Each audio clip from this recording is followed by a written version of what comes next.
सभी मित्रों को जय श्री कृष्ण। सारी सृष्टि के मालिक श्री नारायण श्री कृष्ण ने जब अपने शरीर को पंच तत्वों में विलीन किए तो क्या हुआ उसके बाद? भगवान कृष्ण ने जब देह छोड़ा तो उनका अंतिम संस्कार किया गया। उनका सारा शरीर तो पंच तत्वों में मिल गया, लेकिन उनका हृदय बिल्कुल सामान्य एक जिंदा आदमी की तरह धड़क रहा था। वो बिल्कुल सुरक्षित था। उनका हृदय आज तक सुरक्षित है। और कहाँ है? आइए जानते हैं प्रभु की इस लीला को।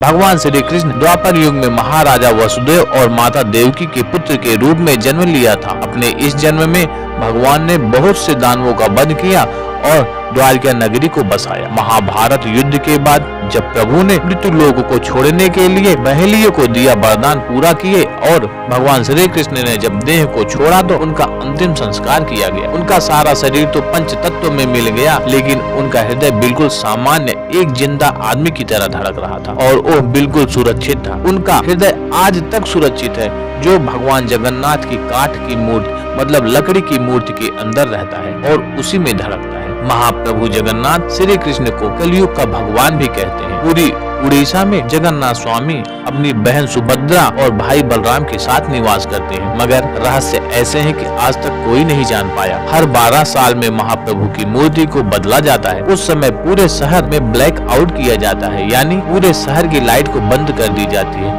लाइट बंद होने के बाद मंदिर परिसर में सीआरपीएफ की सेना चारों ओर से घेर लेती है। उस समय कोई भी मंदिर में नहीं जा सकता। मंदिर के अंदर घना अंधेरा रहता है। पुजारी की आंखों में पट्टी बंधी होती है।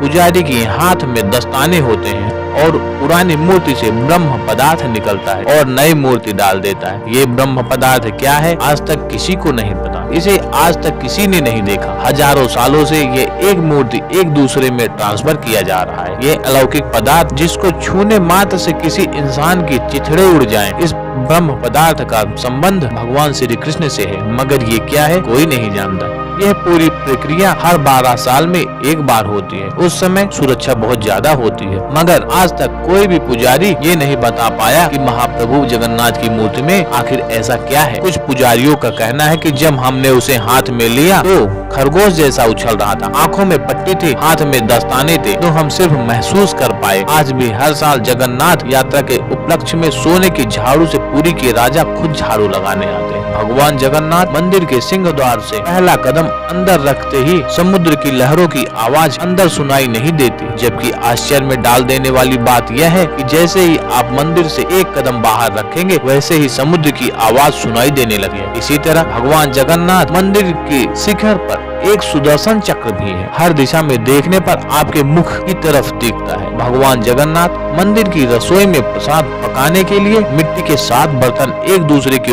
ऊपर रखे जाते हैं, जिसे लकड़ी की आग से पकाया जाता है। इस दौरान सबसे ऊपर रखे बर्तन का पकवान पहले पक जाता है। भगवान जगन्नाथ मंदिर में हर दिन बनने वाला प्रसाद भक्तों के लिए कभी कम नहीं पड़ता, लेकिन हैरान करने वाली बात यह है जैसे ही मंदिर का पट बंद होता है वैसे ही प्रसाद भी खत्म हो जाता है। यह बड़े आश्चर्य की बात है। ऐसे ही आश्चर्यों के साथ हम आगे भी आपसे मिलते रहेंगे। तब तक के लिए जय श्री कृष्ण, जय श्री जगन्नाथ।